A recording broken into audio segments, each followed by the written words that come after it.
Danny, this has been a fantastic chat. Thanks so much for coming back on. We're going to make this an annual thing or continue to make it an annual thing.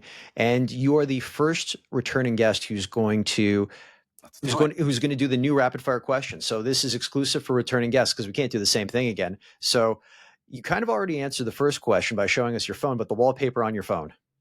It's my daughter, and I try to change it every couple of months to document just new milestones. Your favorite travel destination.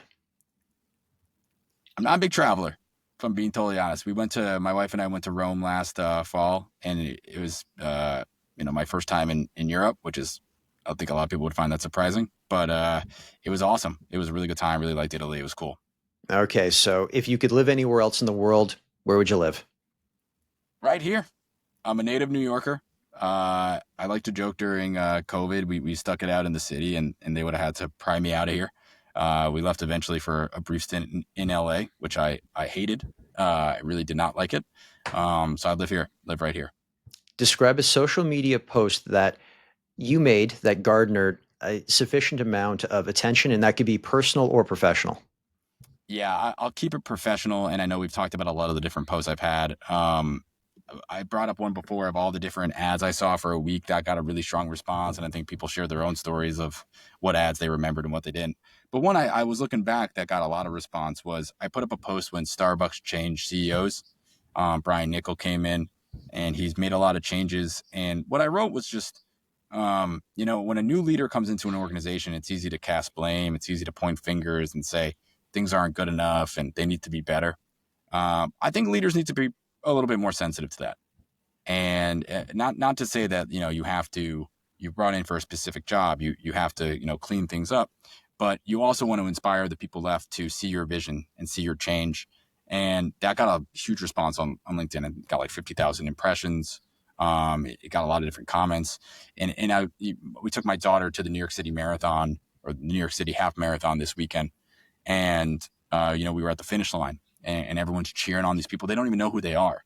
And there's crowd interaction. People are waving to the crowd, they're pumping up the crowd, and vice versa.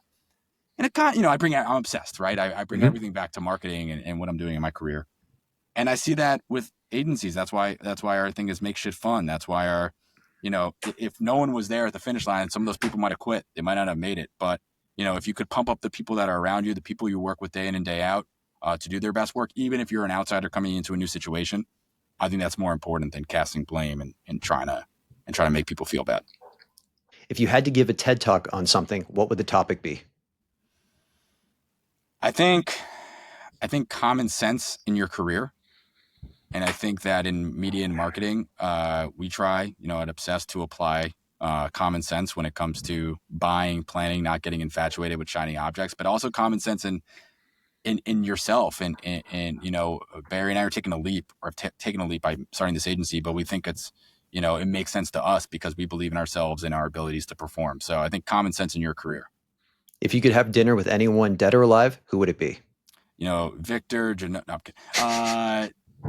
I've thought, I think the answer that I always come back to is like, the Larry Davids of the world, the Dave Matthews of the world, the people that I, like as comedians or like as musicians. I think there's a marketing table that I would have like a separate dinner of marketing talk with like Mark Ritson and David Ogilvy and Bob Hoffman. But I also think that I'd love to have dinner with people who've made big mistakes, if I'm being totally honest. And I don't, especially in the marketing world, but the world at large, just to hear why, what they learned. I'm always, trying to be better and improve myself. And, if you get me in a room with three people that have made some mistake, whatever those mistakes are, I would love to learn from them.